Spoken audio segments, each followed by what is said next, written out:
Hello and welcome. You are listening to the Wise Athletes Podcast, where we invite you to join our journey to understand how older athletes can achieve high performance and longevity in athletics. I am Joe Lavelle with Dr. Glenn Winkle, and this is episode 17 of our podcast. Glenn and I are joined once again by Jeff Winkler of Winkler Cycling in Boulder, Colorado. You'll recall that Jeff is a Category 1 USAC coach who has over 30 years of experience in bicycle racing. Jeff started racing as a junior athlete and rose up through the ranks to become a professional cyclist racing in the U.S. and in Europe.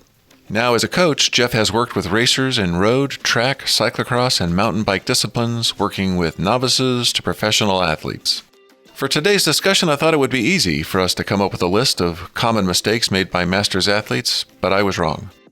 Mistakes per se are contextual, and masters athletes in particular have a wide variety of goals.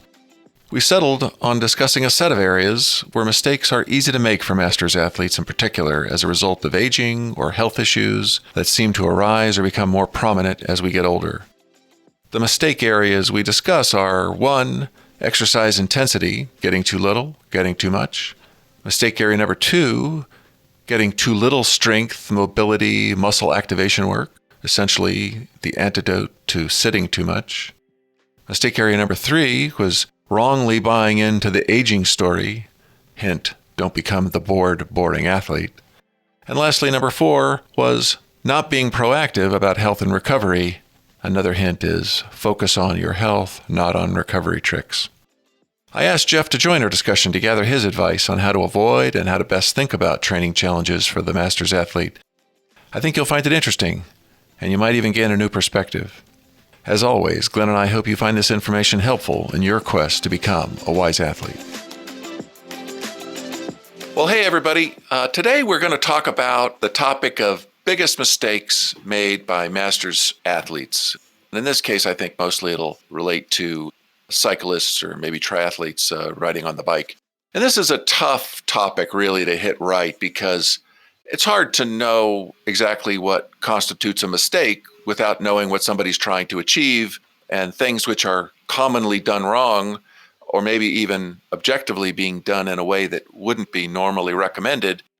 If the person doing it is totally happy with their performance and the way that their athletics is fitting into their life, well, then it's hard to say that it was a mistake. But anyway, that being said, we're going to talk about some mistakes that I've made as a masters athlete, some that I perhaps unfortunately continue to make and some that I've made in the past, and speak to that as common mistakes. But we believe that these mistakes are relevant to the masters athletes that fall into a range described as maybe at one end, the masters racer who is emphasizing athletic performance, but also interested in not undermining health and wellness. And then at the other end of the spectrum would be the masters athlete who is emphasizing health and wellness, but also interested in getting better, stronger, faster in his or her sport, whether that's by getting better over time or limiting losses that might be age-related or perhaps being caused by shrinking time availability. But I think that that's a pretty broad range of people that this would apply to. Guys, does that sound like the right range to you? Sounds good to me. I think it's a great idea, Joe. Let's do it. Yep, let's do it. All right. Me as a masters athlete, I'm 58 years old. The mistakes that I'm making or the way that they show up as mistakes for me are going to relate to things which happen to all of us more or less. Looking at my two partners in crime here today who have no gray hair, I'm thinking that they apply to me more than they apply to them. But generally speaking, we all get older, and to some degree or another, our bodies work less well. And these are things which then impact us as athletes. The things that come to my mind as the biggest issues fall into a few categories. And let me just go through the list here, and you guys just throw in whatever thoughts you have on top of what I say. So the first one is always, for me, the fact that I recover more slowly. I'm sure that somebody could explain why that is true. Partially, that's from the fact that I don't sleep as well as I used to, but I'm sure that there's other mechanisms for that. But it's just true, I don't recover as fast as I used to. The second issue relates to more just metabolism, metabolic health. It's easier for me to put on body fat and harder to get rid of it. It makes endurance exercise a really nice fit because it burns a lot of calories. But on the other hand, it becomes a trap for needing to burn those calories in order to defend my diet.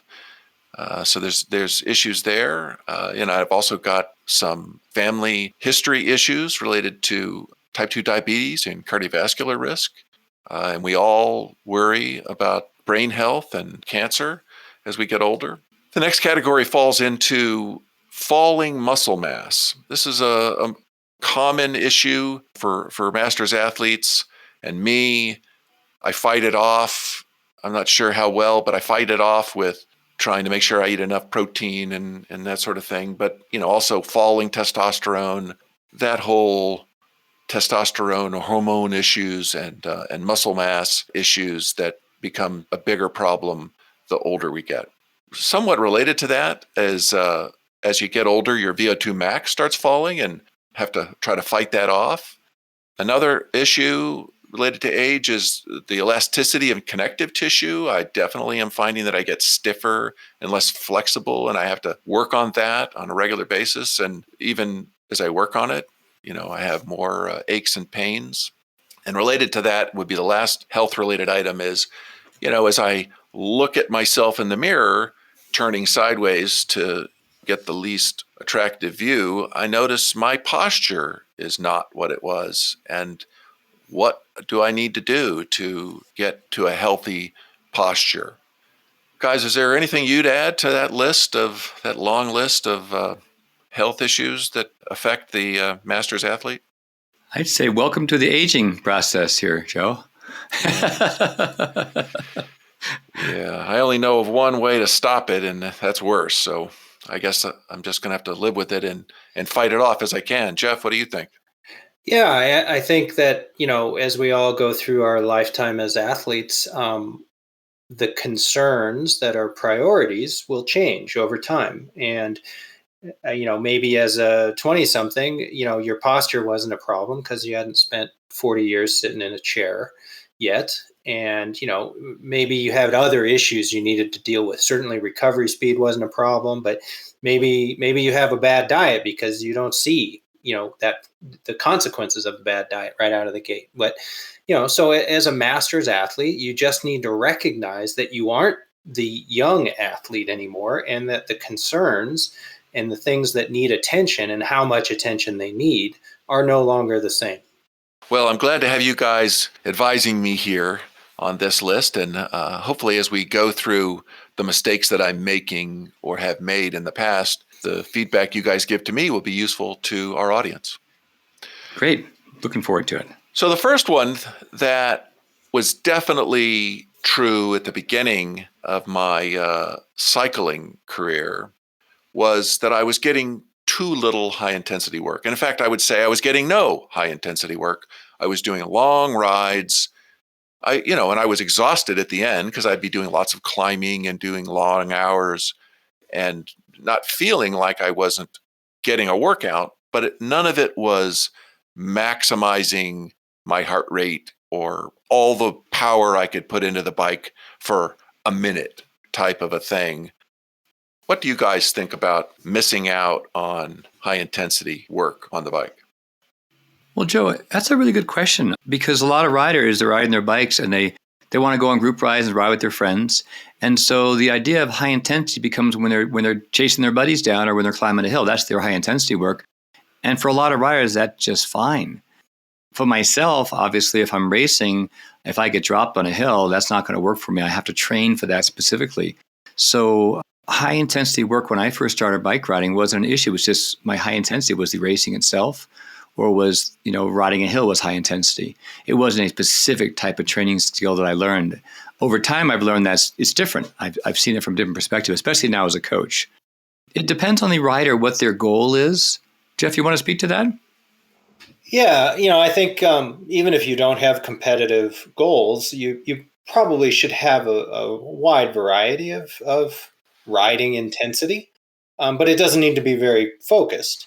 But if you have event or competitive desires, and those could be formal events or informal events like group rides in your neighborhood, you need to tune your time on the bike to the demands of of the event that you care about. And if your local group ride, has a bunch of 20-second full blast efforts up little rolling hills, then that's what you kind of need to prepare for. Whereas if you're an ultra marathon guy and your goal is to, do a 500-kilometer time trial or something like that, then high intensity is not really a huge important part of your repertoire. I think it's focused on what you want to do and whether you feel like your performance in those events is what you want it to be at this time. Back at this time, when that was the case, I started riding with a team and would join them on their group rides.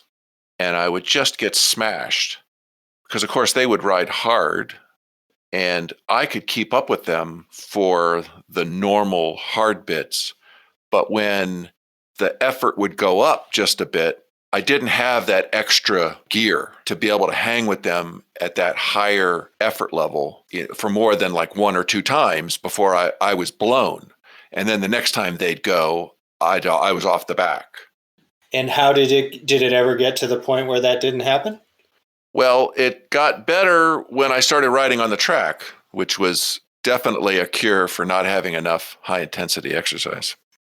Yeah, I would say that even if you kept doing those rides themselves were training, right? And they were very specific to the demands of the ride that you were doing. And eventually, you would have become more comfortable making those efforts. Now, if you don't have any patience and you want to get there quicker, then you have to practice those on other days, obviously. Yeah, Jeff makes a really good point too. And that's something I like to stress when I work with athletes is the fact that sometimes athletes don't want to train, they just want to ride. And if your ride, in a sense, basically accomplishes what you want to do, and let's say you're getting dropped on all the little short little climbs, little punchy climbs around here, and you do it with them, eventually you'll start staying with it. That ability of doing them is the training for that ability. And so it's not necessarily you have to put together a training plan to stay with your buddies. Just by riding with your buddies, you'll eventually stay with them as you get stronger over time. Like I was saying earlier, was that if you're competitive and you want to beat them up the hill, well, then you're going to have to train for that. That's a different animal. So you can draw the distinction between, am I competitive in terms of I want to win competitions, or I just want to stay with the group and not get dropped? So I'm assuming then that there would be some sort of prescription that, given a specific situation, you guys could give to an athlete where they could, when they're not on that group ride, things that they could do that would accelerate their ability to have that extra gear or that repeatability with that extra gear so that they would not get dropped. And ultimately, whether they end up getting dropped and then they have to ride home by themselves or their buddies have to wait for them, not getting dropped would be the goal. I keep it simple. I mean, let's say there's that hill that you always get dropped on, just that hill. And you go, well, I'll tell you what, go out and ride that hill a couple of times without your buddies, by yourself, and just see what pace you can ride it at that you can sustain the whole effort. And then keep pushing those limits. I mean, that's a simple workout. It's not very exacting, but it's just for fun. And since, okay, I did it, and last week I did it in 5 minutes, and now I can do it in 4.5 minutes. And maybe I can do it in 4 minutes eventually. And so you're basically setting a certain place, a certain distance, a certain place in space, like that hill that always you get dropped on. And you just go over and do it and practice on it. And it's not as rigorous as having a exact protocol of how many watts and how much power for how long. It's a matter of, I'm going to challenge that thing and try to get faster on it. It's a simple way of developing a plan or a program to get better at something. Yeah, and I think that also addresses the sort of mental component that's always a piece in this. It's like becoming more familiar with the hill, the nuances of the hill, makes it easier to meter out your effort, when you're in the group, or it just makes you better at it, more familiar with it. But I think from a fitness perspective, everything you do is contributing to your goal. Most of the reason that someone has trouble sticking when the pace lifts on a climb like that is because they were already going too hard, relatively speaking, right? Before that. They were already in the red, and their mates who were fitter were not as much in the red. So it was just a matter of time before sort of the 800-pound gorilla would get on your back and you couldn't keep up anymore. But as you ride, and the more you ride of all types of intensities, the whole fitness curve goes up at all levels, right? And it all becomes easier kind of all at once through that process. Oh, that's an interesting point. I suppose perhaps for each person, it would somewhat depend on, are they an aerobic or anaerobic athlete as to what they would already have. But the point you're making is, especially if this group ride is, longer than 30 minutes, there's more than just the high-end work that's going on here. There's the base work. And if their buddies are all doing an endurance pace and I'm doing somewhere between tempo and threshold, well, I'm going to blow eventually. I'm going to blow. It doesn't matter how much my high-end power is. I could put out 2,000 watts in a fresh sprint. It doesn't matter if I can't hang with them when they're just going at an all-day pace. And that's true at the elite level too. It's, the guys who can, it's why elite teams put their little climbing lieutenants on the front and they push a pace that will burn everyone out on aerobic capacity, right? So then it's only the favorites who are left at the end. And you don't have the odd guy that has anaerobic capacity that could beat them to the line, right? And so that same function plays out in your local group ride. Is that if the pace is too elevated for you aerobically, you will eventually hit the wall, right? You will no longer be able to keep up. And it's not just the pace, the 1 minute pace over the climb or the 30-second over the pace that does you in. It's all the rest of the ride beforehand. Yeah, well, that makes sense. Yeah, one of the things that I've always heard, and honestly, it was one of the mistakes that I'm sure that I made and probably still make. I mean, it's so common in my everyday riding a bike that I want to say everybody makes this mistake. You end up riding harder than you intended to when you're not trying to ride hard. You get on Zwift or, where you're just out there looking for a ride and I'm going to keep my heart rate here, but the pace is a little bit too high for that. And your blood gets up and now, you look up and you're doing 10 or 15 beats a minute faster than you wanted. I mean, it's not that that's bad. I mean, that's actually good. That's fun. You get a workout doing that. But what I've understood to be true is that if on my easy workouts, I'm doing a little too much, then when it's time for me to get my high-end workout in, or maybe my race, maybe that's my high-end workout, I don't have it. I'm not recovered sufficiently because I was doing too much when I was supposed to be doing easier work. What do you guys think about that? Definitely. I'd say that's not limited to masters. That is a common error across the board. It's probably something you see most notably, like when an athlete, like sort of becomes elite, progresses and becomes elite, that they actually don't do that anymore. Like when they go out for an easy ride, they have the discipline to, like, if they get passed by somebody or passed by a group, they do not respond, right? Where the typical maybe weekend warrior or mastered athlete or, recreational athlete cannot let that go unanswered, right? And that's both in the real world and on Zwift. And so what that does means is that you ride harder when you're supposed to be riding easy. And then a day comes when you're supposed to be riding very hard, but you're a little bit tired because you didn't go easy on the other day. And so now you ride kind of hard on that day too. And then you're like, okay, well, so then all your days just become kind of hard, right? And that's not as good as a general. Now, that's okay if that's all you want to do. You just want to go out and like run down people who pass you on a particular road or on a particular route on Zwift. But if you really want to progress, you need to have the discipline to go easy on easy days and go hard on hard days. And if you don't, or if you're concerned that you cannot let somebody pass you, then don't go ride somewhere where that's going to be a temptation. Yes, well done. or you set yourself a hard limit that says, like if you're out on the real roads and you say, well, I'm putting it in the small chain ring, assuming you don't have a 1x, and it doesn't come out of the small ring. So then you can't respond, and I would do that. I would say, a recovery day or a rest day, an easy ride, easy spin. It's like a walk in the park. And so I would stick it in a particular gear and it would never leave that gear. That makes sense. Yeah, I found a solution to that. Actually, I take the e-bike out on recovery days, and no matter how fast I go, I'm still getting a recovery ride. Awesome. Well, yeah, so that's something I've still got. I don't have that intensity discipline.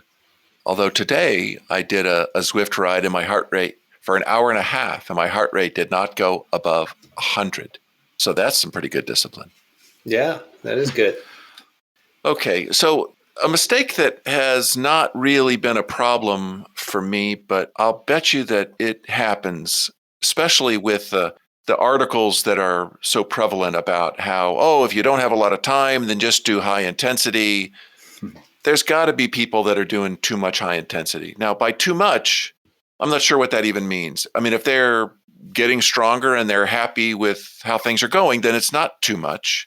But perhaps it's not ideal or optimal for adaptation. But, maybe they're getting injured. They don't have the durability that comes from more miles.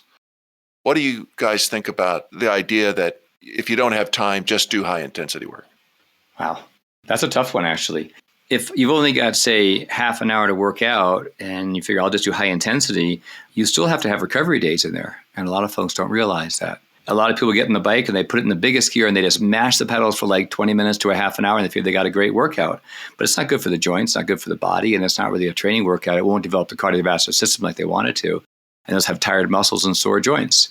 So you have to look at it from the perspective of, I see why people would do that because time is a factor and they don't have time for a couple of hour endurance ride or even for an hour endurance ride. So they'll just try to make it count. But you could take the days you have available and have 30 minutes of intensity riding followed by an easy day when you have a chance to ride the bike for a recovery day. So it's about balance. And I think that the older the athlete is, the more they realize that after a hard, intense day, they're probably going to be suffering from delayed onset muscle soreness. They'll be very sore for a couple of days. They won't be able to ride. That doesn't work for most people. It's better to do a little bit off the top level of intensity and then have a recovery day when you're taking it easy. Wouldn't you agree, Jeff? Yeah, and I agree that it's kind of a difficult equation and it's very individual. But yeah, the theory or the approach would be kind of like, well, you don't have either a big block of time on a single day, and you don't have an aggregate of time over the course of a week to sort of attack volume, if you will, and ride many hours at low intensity, which is a reality. And so what do? Well, the thing is riding super hard all the time is not a substitute. It might be the best, it may not even be the best way to deal with the time that you have to train. But even though that we see these headlines that are summaries of studies, but they're just not accurate summaries of them, is that there's no evidence that it replaces or achieves the same adaptations that low intensity does. And so any plan has to have, or any approach should have all of the intensities represented because they all have impact, because the body responds to what you make it do. And so, yes, at the time when you're doing high intensity, you're also sort of addressing the physiological systems that are activated at low intensity, but not without consequence.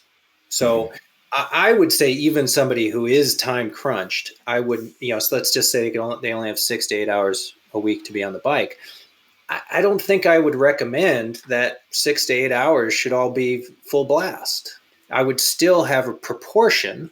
Now that proportion could be played around with, but there would have to be a proportion of zone 2, endurance, aerobic capacity kind of riding, even if you could do more, if you had more time. You might say, well, if I go ride for an hour and at heart rate of 120, that's not that stressful, but there's still something going on physiologically, not to mention mentally. You might be more fired up to go hard the next day after a zone 2 day than you would be after a day that you really smashed it. All right, guys. Well, that was great. I think that we hit that high intensity issue from a number of different directions and covered that pretty well. The second mistake area falls into the category, I'll just say cross training, where I have just been doing cycling. And for a while, I was also going to the gym and lifting weights and doing mobility work in the mornings because learning how to ride in an aerodynamic position was a shock to my back, and I was having to come up with the muscle tone needed to do that. But then as I got comfortable on the bike and I stopped having pain, I stopped doing those things, and have found here recently that my upper body conditioning, particularly in the back, had atrophied pretty bad. And so I'm going back into it. But what do you guys think about the mistake of not continually doing some sort of strength training, whether that's body weight, band work, as well as mobility, range of motion, core work, related to things like making sure that your posture is good, making your muscles balanced, addressing the potential of bone health for cyclists, those kinds of things? It's interesting because, I've been racing bikes for 40 years, so that's all I've been doing. I don't like running. I have run in the past. I don't like it, and I don't do it because I don't like it. It just like I'd rather ride the bike. When I started speed skating, I was having certain issues that were common because I've been racing a bike for so long, and I didn't do enough walking or enough running to strengthen muscles that I use more in speed skating than I use in cycling. So as a result, it was hurting my speed skating. But what was interesting is that I also found out that when I was running, there was a time when I actually did run. I was running the Ascent here in Colorado Springs. My cycling was better. And I think that triathletes learned this a while back between swimming and running and cycling. They get to work all the muscle groups. Cycling is a very limited range. You're sitting on a saddle. You're spinning your legs around a certain limited motion. Whereas running, because the terrain changes, there's quite a bit of variability. You're doing one leg, left leg, alternate leg, which is working across your hips. So basically, I think running is more intensive as far as working different muscle groups than cycling is. And so I learned that running is very important to me as a cyclist, but honestly, I don't run still. I don't like running. So that's a deficiency. And for the person who rides a bike, if they love riding their bike, there's nothing wrong with that until they start realizing there's a problem. Like they might be having back problems, they're not using the glutes properly, or they might be having, hamstring problems because they're not stretching the hams properly, things of that sort. So I think that at least in my own personal experience, it's been that when it becomes a problem, well, then it's a problem already. And that means I have to do something else to fix the problem. But in the meantime, if I'm racing, okay, I'm having fun doing it, I won't do the other sport. And unfortunately, that's just the way I am. I'm focused on the cycling portion of it. Do as I say, not as I do. Yes, exactly. But in the athletes that I coach, I actually, because I know they're all time limited, they come to me to kind of make themselves better in cycling. And if I see there's a deficit they have, that, maybe you should be doing some running or some stretching or some weightlifting to correct or to make this area more effective in what you need to do because you have weaknesses in this area, well, by all means, yes. And if I can get by without doing it, or if he can get by without doing it, or she can get by without doing it, well, then it's not an issue unless they really want it very bad and they want to win a championship or win the gold medal or something to that effect. Then they're going to have to take the extra effort to accomplish that little piece to get that little deficit kind of corrected or fixed. Yeah, I guess I had the most experience with this actually when I was no longer, I had a period of time when I was not riding. After I retired from racing for 14 years, I didn't ride a bike. And going through law school and working as an attorney, I had gained some weight and I was sedentary, and I actually did start to feel physically old. And it wasn't because I had a singular activity that was making me imbalanced. It's because I had no activity. And at the time, my wife ran a couple yoga studios and I started doing yoga. We all know yoga is great for mobility and stability and range of motion. And after not too much time, I genuinely felt like I had gained 10 years back, right, in terms of how I felt overall. It also was part of the reason that I got back into riding is because I felt like, I needed to get moving again. However, for me, and I recognize that this is probably just individual to me, is I don't find that riding makes me feel bad in double quotes in any particular way.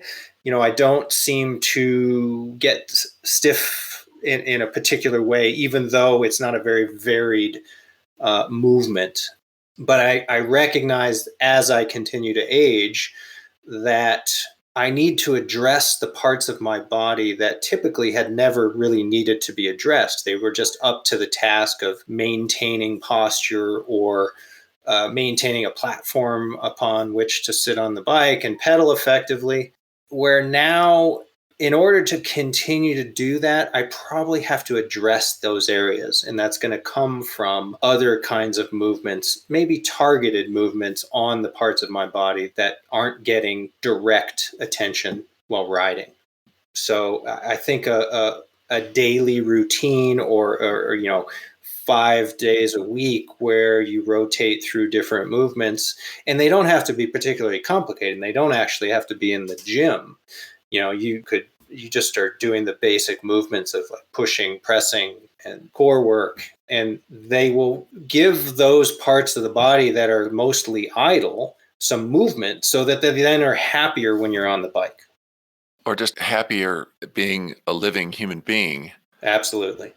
Yeah, right. I mean, I recommend everybody look in the mirror, turn sideways, and if you don't like what you see, do something about it. I find the stereotypical cyclist, their shoulders are rolled forward, their back is rounded forward, their neck is forward. They don't stand up straight like a good soldier anymore. But that's true. I'll just push back a little bit and say that's true of almost everybody, right? Is that posture is not actually a cyclist posture. That's a sitter's posture, And so if you sit at a desk and you manipulate a mouse, your shoulder comes forward, right? You round your back. Maybe you're right. Cycling didn't cause it, but cycling's not curing it either. Yeah. I mean, I would make a case that it's better than if you could spend an hour on the bike, it's better than spending another hour in your desk chair.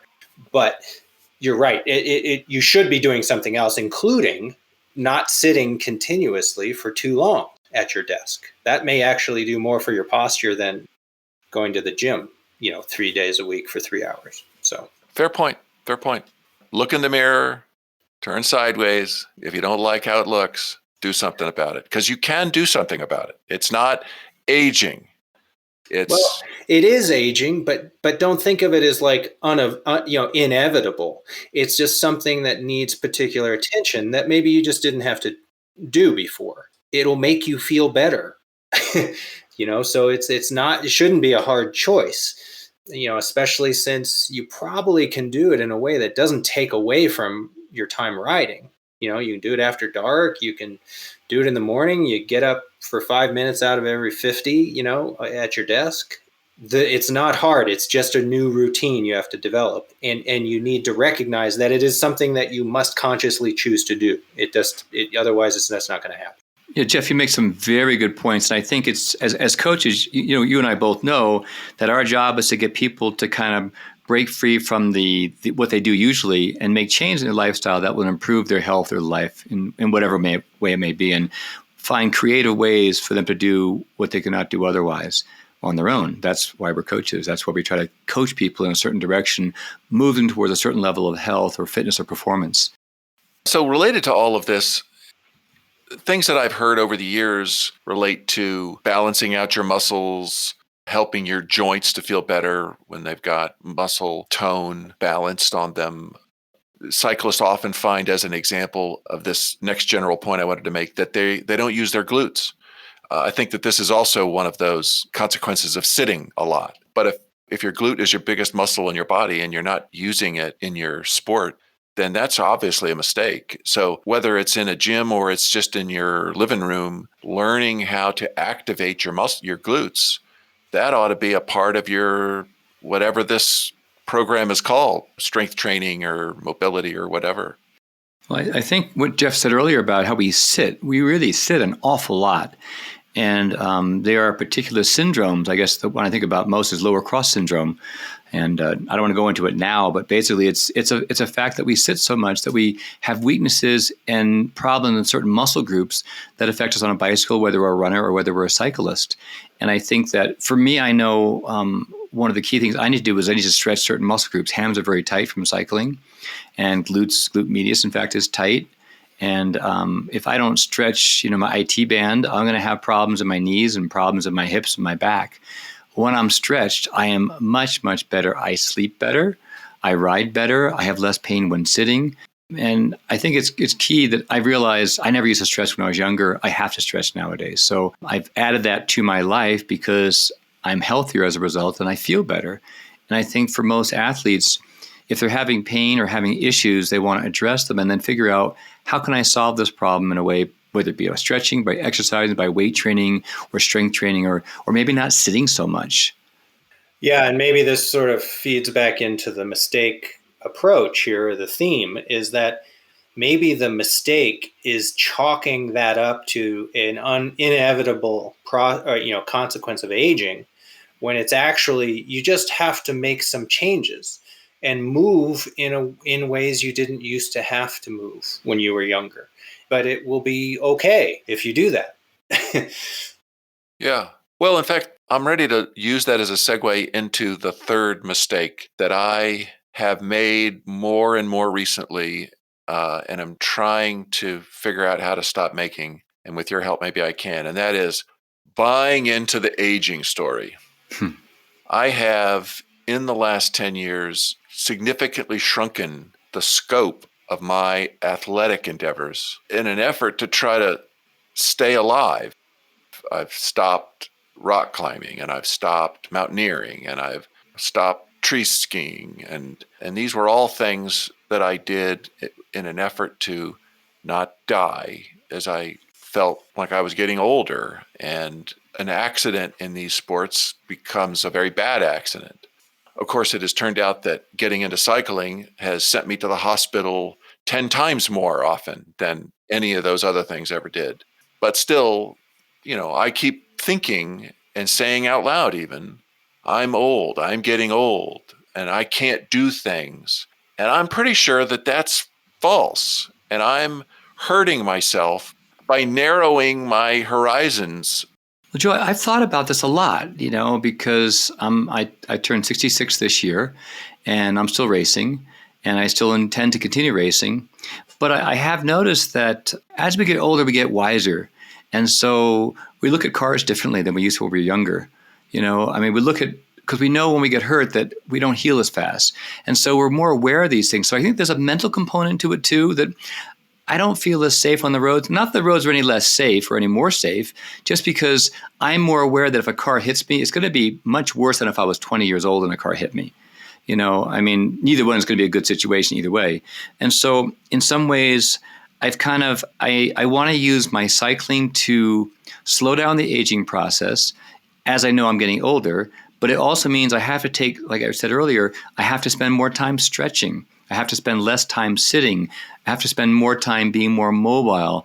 And basically, if I want to be healthy, because like I said, I always go back to the World Championships in 1993 I did it, or anyway, in Austria. And there was a guy that was 96 years old who won his age group, 90 plus. 96 years old. And I thought, wow, I want to be doing that when I'm 96. And I realized if I kept racing at the level at which I was racing at, I probably wouldn't make it there. So in some sense, I've toned down my racing a little bit so I can go longer at it, if that makes any sense. I don't do certain sports because they're harder to do when you're older. Running is a good example. I don't like doing it. I don't like doing it when I'm older. It's even harder. But, I need to do some form of exercise in that manner that's bipedal. But basically, cycling is a nice sport. It's not hard on the body unless you're on rough roads. But on a smooth road, or non-bumpy road, just pedaling along is actually nice, easy to the body. It's exercise. It's not too dangerous unless you decide to race with a bunch of crazy people. And then at that point, I back out of the race and say, I'm not going to do it. So I am more aware that I have to be careful because I don't want to get injured. But I'm not going to cut back on that, even though I am aware. But mentally, I know that's a problem. And so therefore, I might decide I might not want to do this or that event because I might be concerned about injury or risk of injury. Yeah, but how do you make up for, if this occurs to you, but the lack of adventure that comes from just doing the same stuff all the time? It's funny. I used to rock climb also. And I like rock climbing, but the other parts about rock climbing I don't like. I used to hang glide. I love hang gliding. I still do it, but the fact that I don't have a hang glider right now. As I always tell people, I didn't do skydiving because it didn't make sense to me that people jumped out of a perfectly normal airplane So I'd rather fly it. So basically, I mean, I think bike racing in itself is all the adventure I need. I mean, you know how it goes in a criterium or in a track race. There's plenty of adventure taking place all around you. And that's all the excitement I need. So I don't have to hang glide. I don't have to go rock climbing. You know, if I want variety, bike racing provides the variety I need. So I'm satiated by the variety I get in bike racing. Well, I guess that's all individual. What do you think, Jeff?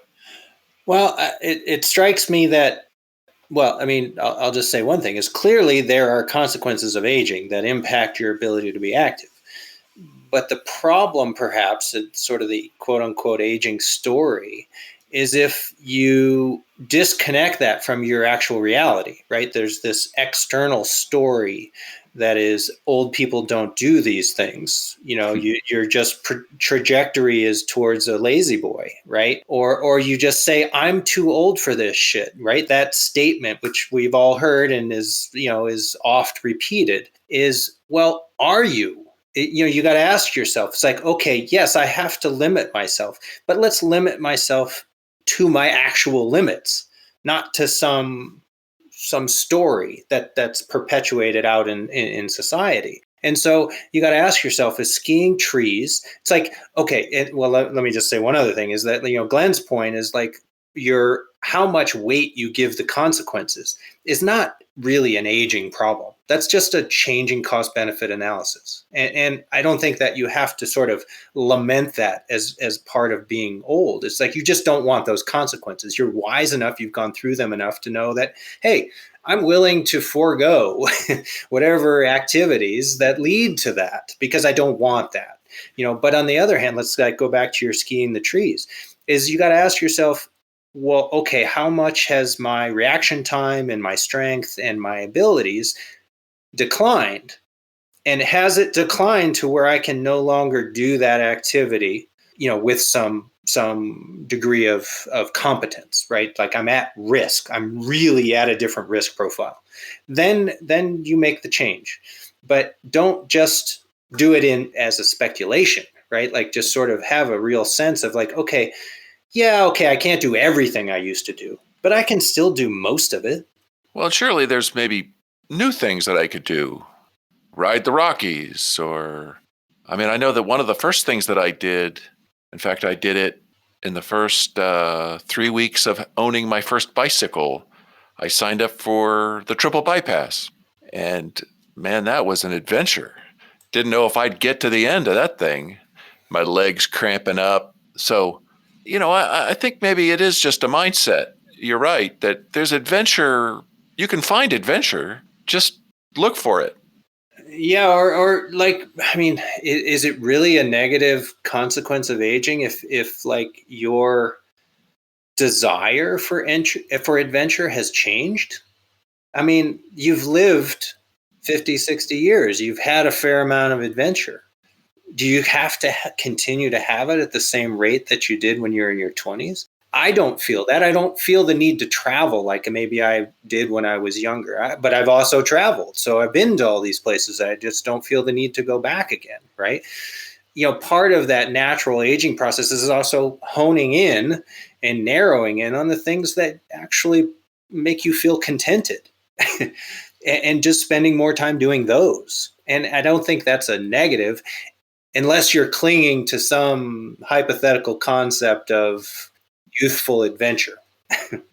No, I think it's more just getting back to the attitude idea. I think it's just because when I was younger, I was very often testing my limits and sometimes finding the limit. And I don't do that anymore. I don't let myself find the limit anymore. And maybe that is it. Maybe I need to pick things where finding my limit doesn't mean I die, but just means I have to call my wife to come get me.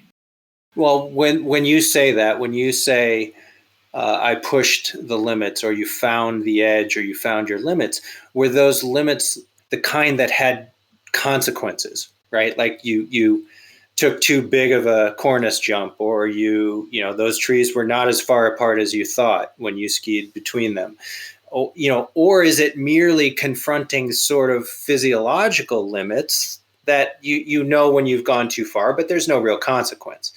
And I only use that as a hypothetical because I feel like that's like a process that I've engaged in my relationship with the bike is it gives me a tool to encounter my physiological limits and play around in that space in a nuanced way. And those limits have moved around with my aging, but the process is no different. But I also don't fall off a cliff if I push it too far. I'm just tired and I just have to stop, or I have to take a rest day, or whatever. Right. Okay. Well, that was helpful. Thank you. The last mistake, and I guess I'll have to say area, relates to, and I am doing better at this now, but let's just talk this out. The mistake is not being proactive about recovery and really as well as health in a more general sense. I guess another way of saying it that puts a little finer point on it is the mistake of thinking that recovery is something you do after a workout, right? You come home and you get an ice bath, or the old days you'd ice your knees, or you'd use the foam roller, or whatever, compression socks, these things that I'm sure that they help, whether it just makes me feel better and that's good enough, or it does something to make my body heal faster, whatever. I think the mistake is just the thought that recovery is something you do after your workout as opposed to making yourself a healthier person who recovers better. Interesting. It's funny. I remember it's only actually fairly recently that I've really taken up the idea of a, quote, recovery ride, because my recovery rides were always too intense. And that's been a problem as a bike racer for a lot of bike racers. Their recovery rides are too hard. And that's why I mentioned earlier the e-bike was a great tool, because I could actually ride, go up the mountains and climb all the hills and still be in recovery the whole time. As regards, recovery as something you do after you get back home, that's part of, I guess, enhancing the recovery process. But I think of the actual ride itself as part of the recovery. In other words, I've been there where you've been, Joe, because I know I do a really hard riding and then sit in the hot tub or someplace, to get my muscles to kind of relax again because they were so tight. Now I think of after a hard day, I'll get on the bike or I'll get on Zwift and I'll just tool around and just, nice and easy, just make the legs move so I'm not so stiff from the day before kind of thing. So my ideas of recovery have evolved over the years to where I think now I'm more in line with going out for a nice easy ride, enjoying the scenery, and just tooling along when the guy goes flying past me, not jumping on their wheel and just kind of riding along. And if I'm on an e-bike, I can get on their wheel and chase them down and not even be breathing hard. So that's why I call my e-bike my recovery bike, because for some reason it's faux pas for a bike race to be on an e-bike. I don't know why, but it seems that way. So yeah, I guess I'll sort of, when you were describing that, I guess you could sort of lump that into sort of this like self-care process that's fairly popular now. And we have all of these tools and techniques that we can have sitting next to our couch as we're watching TV in the evening. And yeah, I think those are good.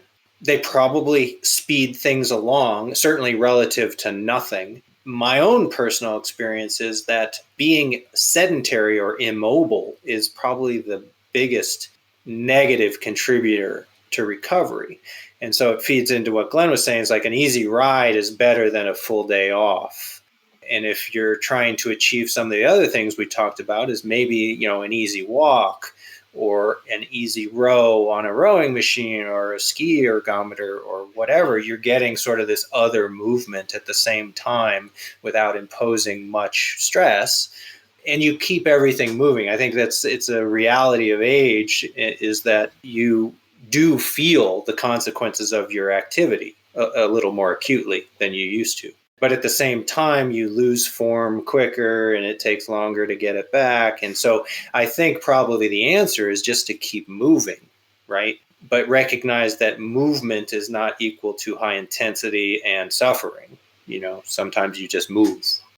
Yeah, I guess all of that makes sense. I was thinking a little more broadly in terms of what I have done more and more, say, since I turned 40, as I have felt like I needed to, I have started to be more aware of what goodness is and tried to get more solid in my implementation of goodness in the areas that help me with recovery. So things like understanding about sleep hygiene, so that as my naturally gift from God, great ability to sleep through anything wore away to nothing, and I had to learn how to be a good sleeper, I have been able to get better and better at that, even though I still have room for improvement.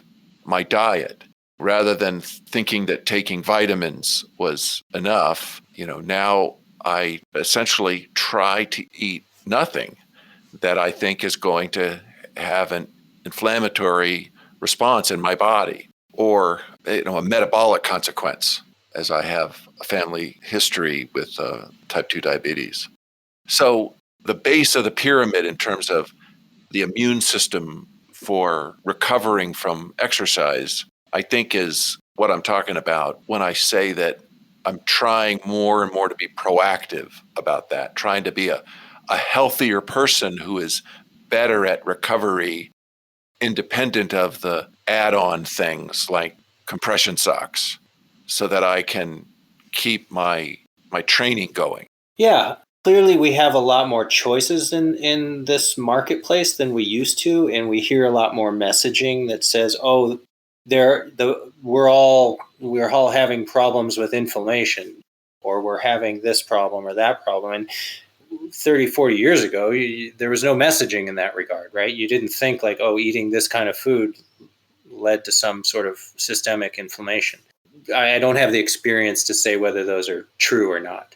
I think that many things have changed in those 30 years. So you could say like a well-balanced meal that you ate 40 years ago in the food system that existed 40 years ago is different than eating that same meal this year, because a lot of that is industrial food and is different than the more natural options that were available, or the only thing available.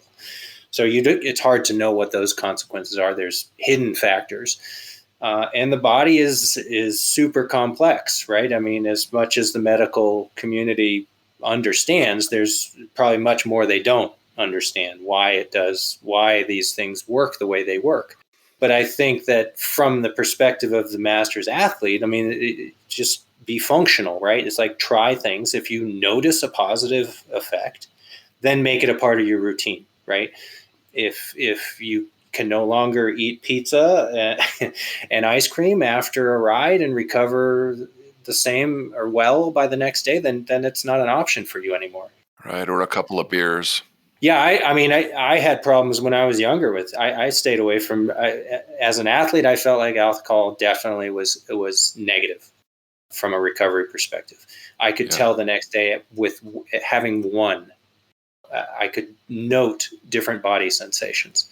So yeah, I mean, but then again, those are conventions of social interaction, right? Maybe less so in 2020, but but if you get enjoyment from that process, and hey, let's having a post-ride beer is kind of like ritualistic with cycling, and it's a big part of the culture. If that's satisfying, then you got to weigh the choice, right? You're like social benefit versus you're like uncovering every stone so that your body is the temple and you treat it as such, right? Right. But I think you can say that there are real things that have changed as we've aged, and you need to be more attentive to some things than you have ever used to be. You ever needed to be before. I mean, that's just reasonable choices. Right. Yeah, I think related to that, and this is an area where have not been very good, but I'm more and more determined to be good at this, and that is just taking care of myself, sort of recognizing that I'm not that same person who I was when I was just healthy all the time. And if I had something funny happen, I could just ignore it because it would turn out to be nothing anyway. So why bother check it out? And it'd go away and I'd be fine. I'm now more determined than ever that I'm getting annual physicals. If I've got some kind of an issue, I'm getting checked out.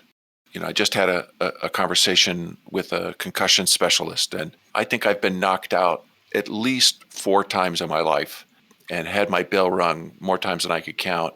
and I've never had any kind of lasting damage that I'm aware of. What's your name again? I'm kidding. But, well, what about the next time I get knocked out?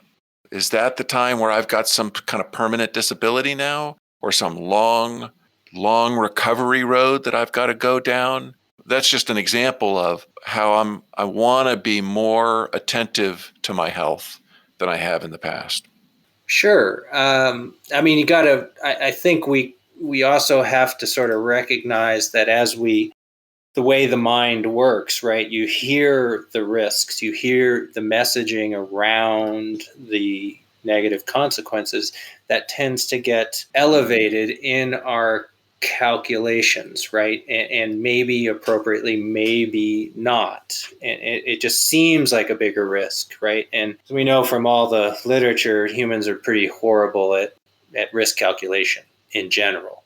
And so I think that we have to really, I mean, you have to take it as fact that your body as it ages, those systems are at greater risk of failure. And there are indications that you need to have those checkups in order to see system status. And if you don't do that, you're being you're irresponsible, right? And the reason you need to do it is because a lot of those are treatable, or at least, if not reversible, but you have to take the step. And so you have to do that. But then, maybe beyond that is like, well, do you need to speculate about, like in your example, is like, if the next time you hit your head, is that going to be dramatically different negative scenario than it has been the last 4 times, right? And is that the kind of thing you make life choices about on that basis? And that's an individual calculation for everyone, obviously, but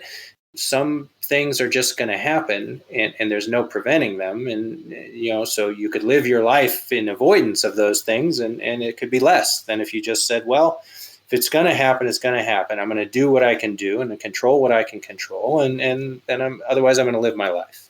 All right. Well, Glenn, I'm shocked you're not talking about AFib. Well, the key thing is that I made a lot of mistakes and I paid for them, so to speak. Try to be more careful. And I'm more cautious now than I was when I was younger.